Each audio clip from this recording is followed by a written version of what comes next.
Hello, I'm Jill Goldsmith, your town manager, and I'm pleased to welcome you to the Town of Chatham's 2021 Memorial Day presentation.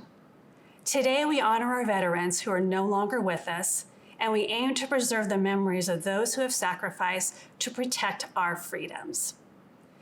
The Chatham community recognizes and salutes individuals who serve the public, and today we take additional focus on these veterans. We would also like to acknowledge the 75th anniversary of the Chatham VFW Brown James Buck Post 8607. I'm proud to hand the presentation over to this year's Masters of Ceremonies, former Army Specialist Ted Miller. Good morning, and thank you, Jill. My name is Ted Miller, and I am here representing the town of Chatham as your Master of Ceremonies. As Jill just mentioned, this year we are looking to incorporate local people and their reflections on those for whom Memorial Day was conceived. I will not be walking you through the parade route as I have in the past. However, I do encourage you to visit those memorials and pay your respects to those for whom they were dedicated. Boy Scout Troop 71, David Carlson, Scoutmaster, will lead us with the Pledge of Allegiance. Scout salute. I pledge allegiance to the flag of the United States of America and to the republic for which it stands, one nation, under God, indivisible, liberty and justice for all. Those of you joining us today know that Memorial Day is not just another three-day weekend. The true meaning of Memorial Day is a remembrance for those who did not return and died from their wounds, and thousands who returned, living with their memories until they too passed on. Regardless of their job, rank, honors, or fame, they served a purpose larger than themselves, and we owe them the honor and respect by remembering. It is about family, friends, neighbors, and community. That is why we are presenting a personalized program focused on individuals who are no longer with us in person, but very close to us in our hearts. All of you listening, honor our fallen simply by your presence here today and remembering these names as well as those from your own family. This has great meaning for those of us who served and returned, knowing that you also took the time to remember.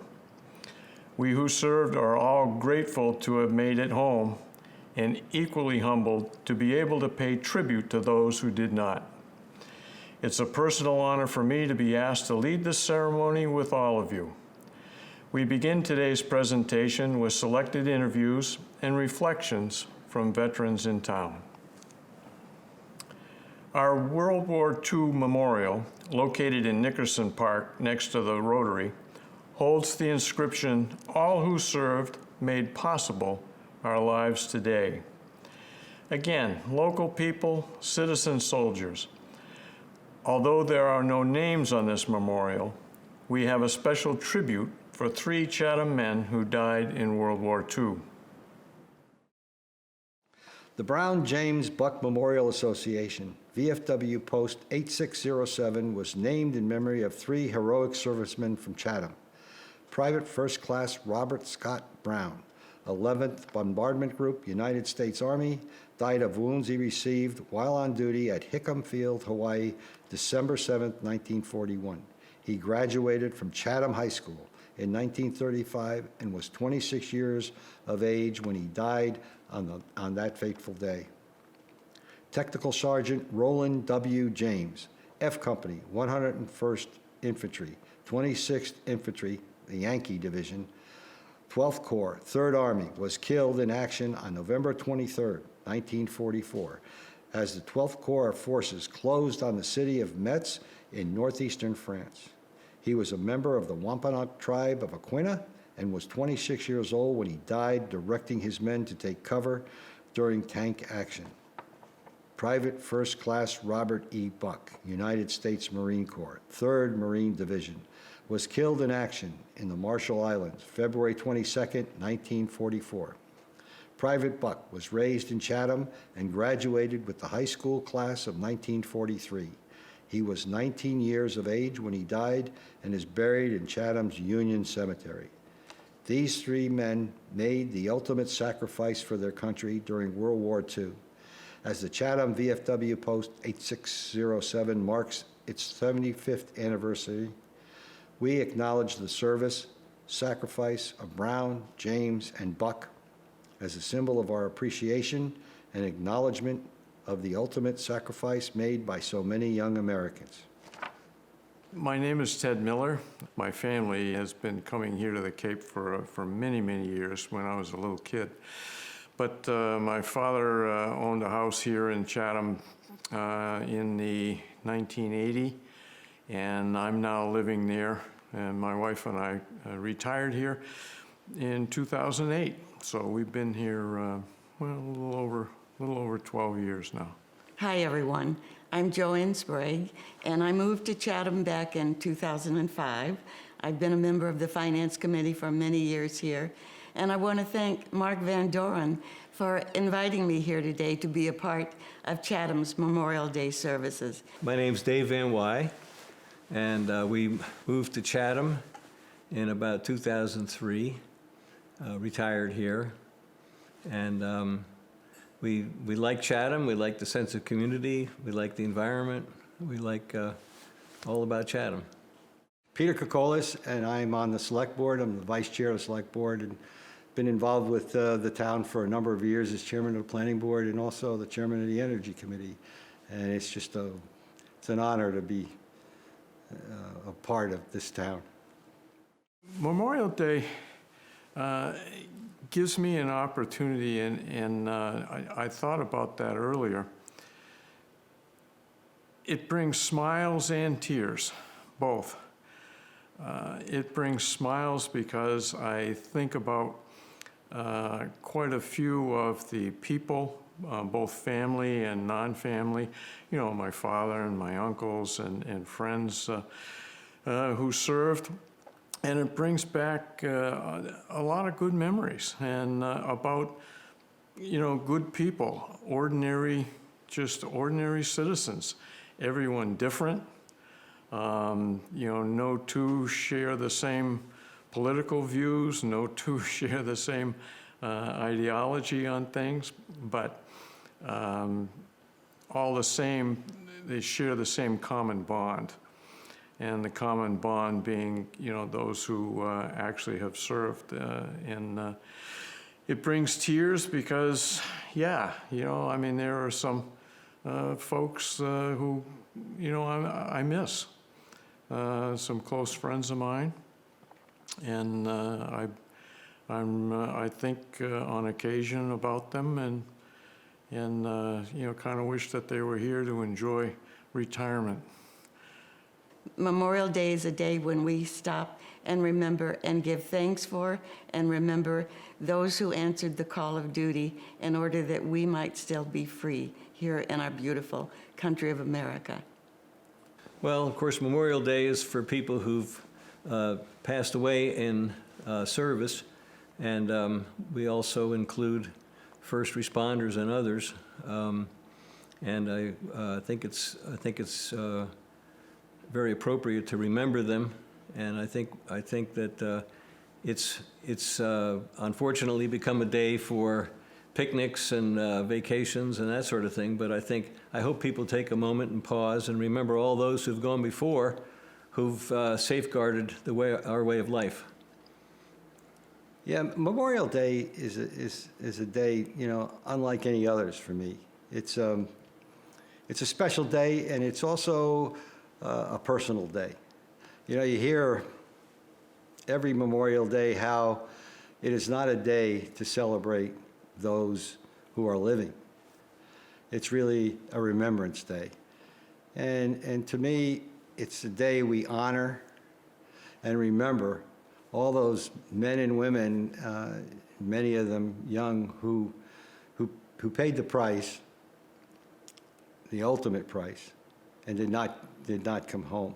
They did it for us, for our country, for our freedoms, and for our way of life. You know, as a person who had been in the armed forces, you know, we feel like we have a special relationship with those that have passed away. And why? Because, well, we lived with them. We worked with them. They were our comrades in arms. They were our friends and so forth. But it's also, to me, very important that we all remember that all these who died in service of their country were either fathers or mothers or sons and daughters and brothers and sisters, and they were neighbors to everyone.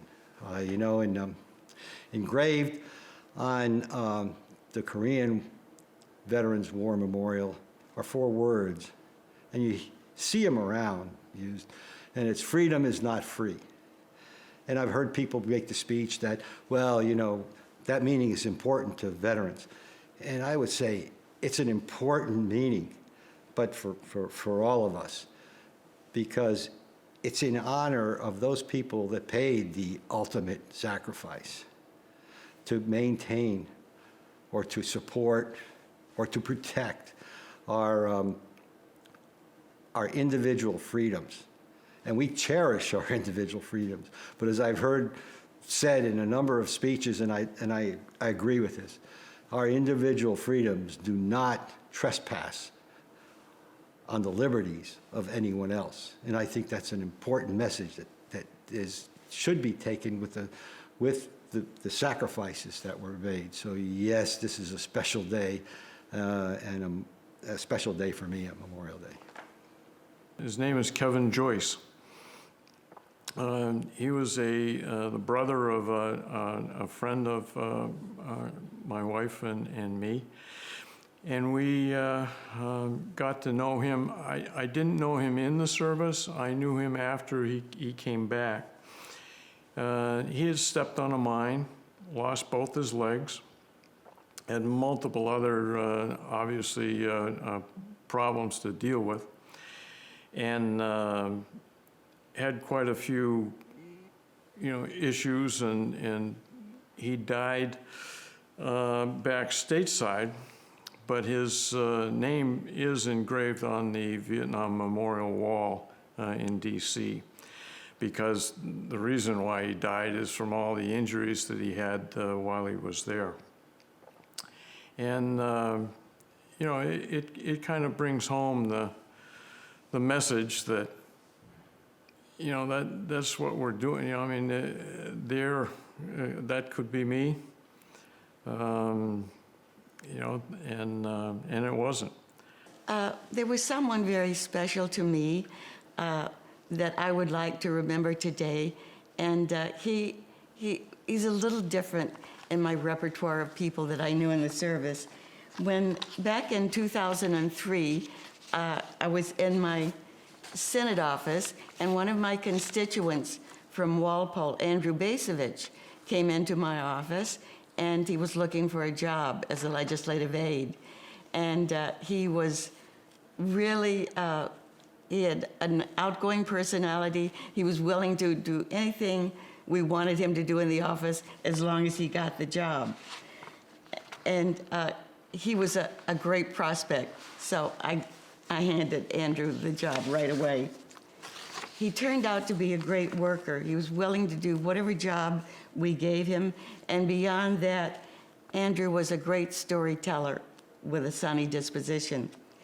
As he became a solid part of our team, we learned that Andy's father was a well-known military historian at Boston University, Army Lieutenant Colonel Andrew Basevich. Colonel Basevich had served in 2 wars, Vietnam and the Gulf War. It was at that time that we became, in our office, we became aware of what Andy really wanted from his life. He wanted to be a soldier, and he wanted to follow in his father's footsteps.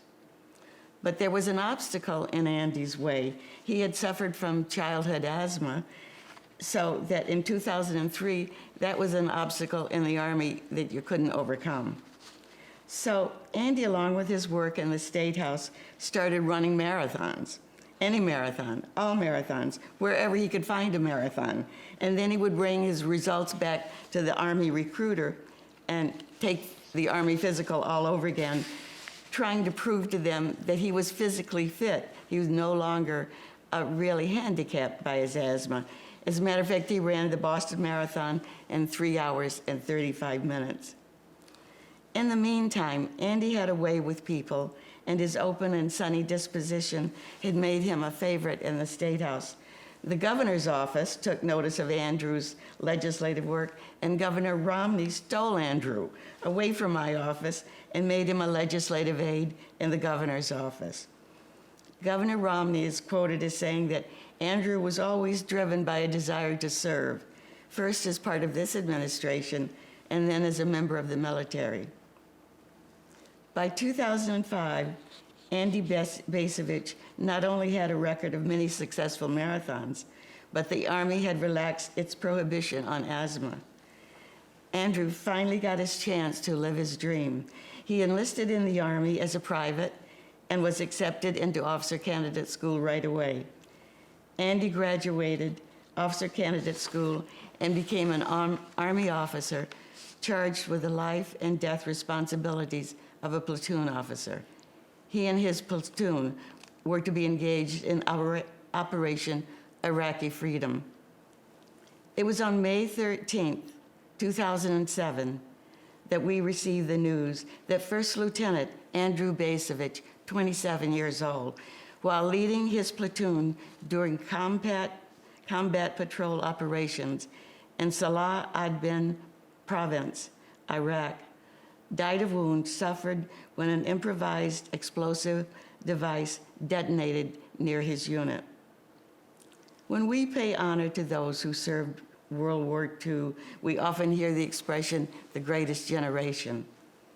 On Memorial Day of 2021, I would like to honor one of the best America has had to offer, First Lieutenant Andrew Basevich, who chose to move forward into fire as a leader of American soldiers. So he's the person I'm remembering, and I hope we all remember people like Andy, who went out and gave their lives so we could still be free, America, land of the free, home of the brave, America the beautiful. I'd like to remember an old friend of mine named Pete Franz. He was a boyhood buddy, a longtime friend, and a fellow veteran. He had a boyhood dream of being a pilot. And when the Vietnam War broke out, he applied to be a pilot in the military, but they rejected him because of color blindness. So he still wasn't deterred. He's a very dedicated kind of guy, very patriotic, and believed in his had a sense of duty. And he signed up anyway for the Army. He went to OCS. He volunteered for a tour in Vietnam, and then he volunteered for the infantry. He wanted to be in the action. And unfortunately, the Army said, no, we're going to put you in the Ordnance Corps. So he wound up spending his time in Vietnam supplying the infantry with munitions, arms and munitions, the heavy stuff. And then after Vietnam, he pursued his dream of being a pilot. It took him a long time, but he eventually became a captain for Alaska Airlines and did that for over 20 years. So he achieved a long-term goal at that point. It's kind of ironic that he succumbed to COVID-19 last year after a tour in Vietnam and after being a pilot for decades, which I guess has some hazards associated with it. So it was kind of ironic that we lost him last year. But he was the kind of guy who responded to John F. Kennedy's think what you can do for your country. And he was in the spirit of the founding fathers who pledged their lives, their fortunes, and their sacred honor in declaration for their country. And I hope that Pete rests in peace with honor. And thank you for the opportunity to remember Pete. First person that pops into my mind, though, is my father, and I have a special person other than that, but I just want to mention him. I didn't know how much he did in the Second World War until I went into the military, to be perfectly honest. Yeah, I knew he was there. He came over to the United States at 16 years old. He was proud of his heritage. He was proud to be an American. He went into the Second World War, he was over 30, and I was about a year old. This is maybe a couple of years after, or a year or so after Pearl Harbor. And he was in all the sea battles from the Philippines all the way into the signing of the surrender at the Bay of Tokyo. But he came home.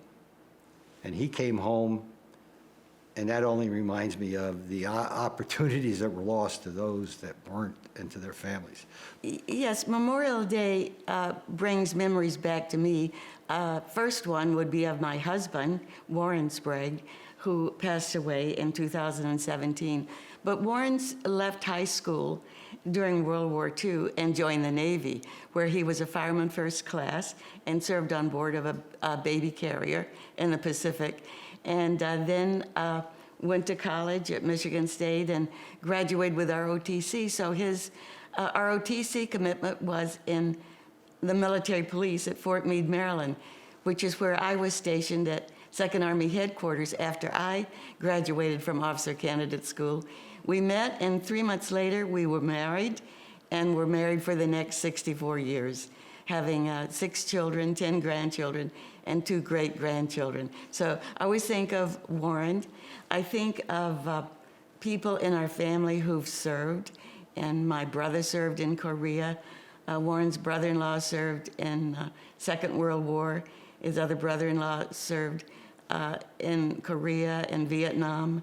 And so we have family members, but most of all, I think it's a good time. I can remember these people, but for us to stop and really think and remember all the people who answered the call to duty and maybe gave their lives. Some of them didn't come back home.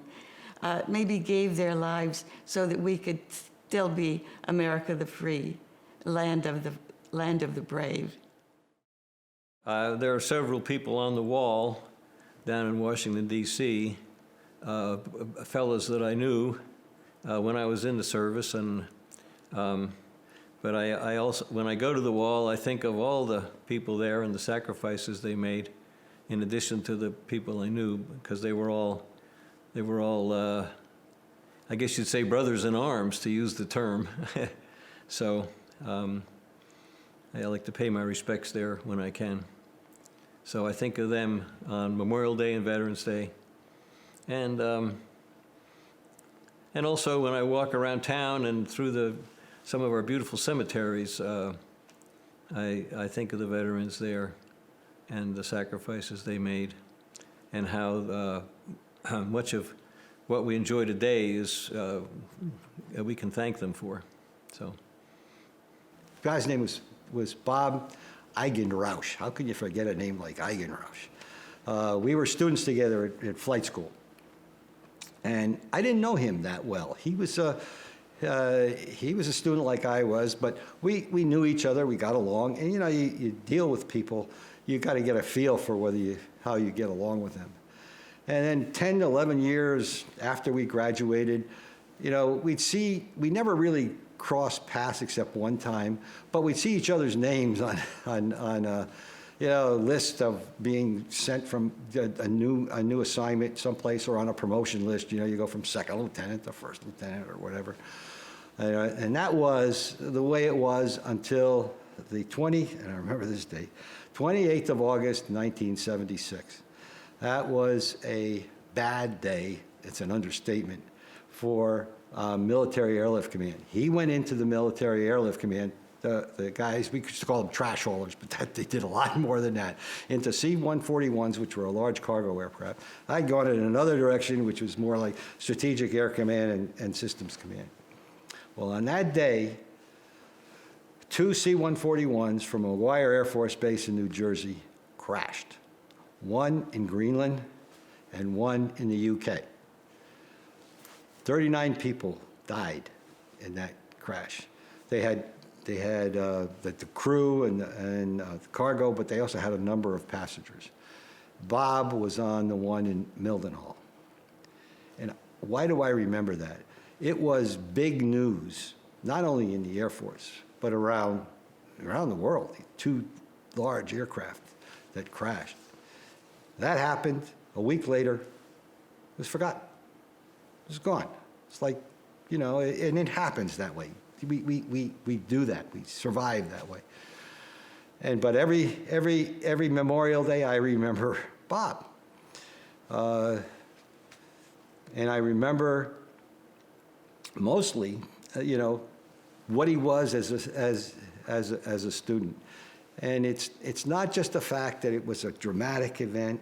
It was a fact that he died in peacetime after having been through the war zone a number of times and spent, I think he had a full year tour. But in any case, I remember him for that, probably because you know, you kind of think of it, you know, I survived, and you feel a little bit of guilt in that. And I never did say that before. But I remember him, and more importantly, I remember what he did day to day and what they're doing day to day today in those cargo aircraft and those transports. They go into some wonderful places, which you'd love to go to, but they also go into some horrific places that are unfriendly. So that, I wanted to remember his memory, and probably will continue each Memorial Day. The other guy I went to college with, he was a friend of mine at school at Norwich University, and ended up getting in the Army before we graduated. And we kind of lost touch. And it was about a year and a half, two years later, my first day in Vietnam. The sun came up, hot, stinky. We're standing in formation, and you know, I mean, I'm new, green to the whole thing and stuff.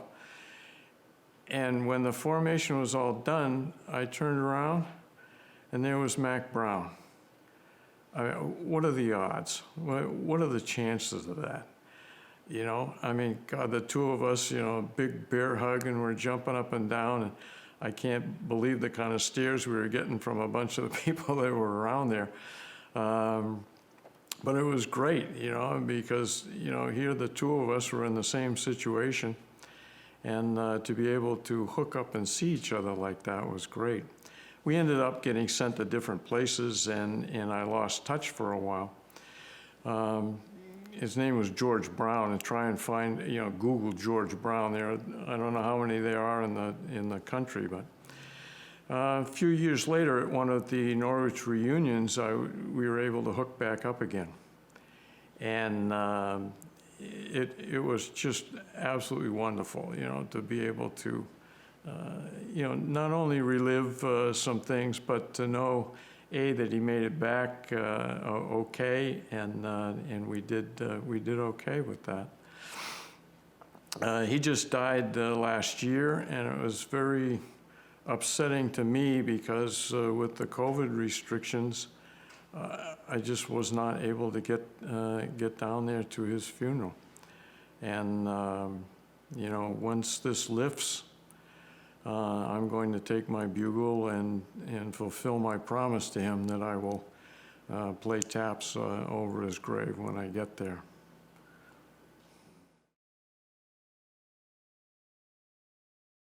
Color guard, attend, hut. Prepare to honor the fallen. Port, arms. Ready? Aim. Fire. Fire. Fire. Port, hump. Present, humps.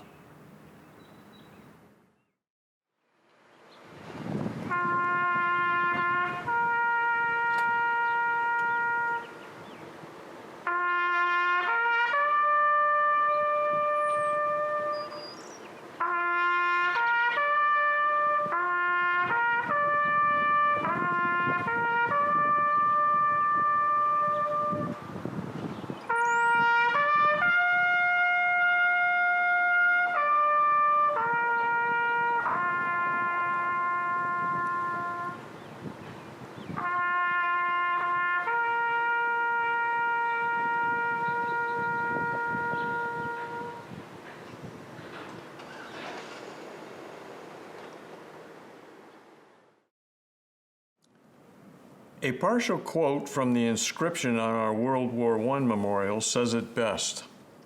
Erected in honor of the men in Chatham who left their daily tasks among us to serve our country during the war. We can start to see that these are not just names on a stone, but the names of local people. Not military professionals, just citizen soldiers. I think it is important that the names be read, as by this simple act of recognition, we bring honor to those who sacrificed for us. Edward Bierce, Emery Griffin, Edwin Nickerson, Thomas Rogers, Chester Eldridge, Herbert Maycumber, Josiah Nickerson. Our Korean and Vietnam memorial hold no names, but there are 2 Chatham men who did not return from Vietnam alive, and their names are inscribed on the Vietnam Memorial Wall in Washington, D.C. Specialist 4th Arthur Richard Allison, died July 1969. Sergeant Thomas Carroll Nickerson, died March 1967. May we have a moment of silence.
In closing, I would like to thank all who have participated to make this a meaningful Memorial Day ceremony.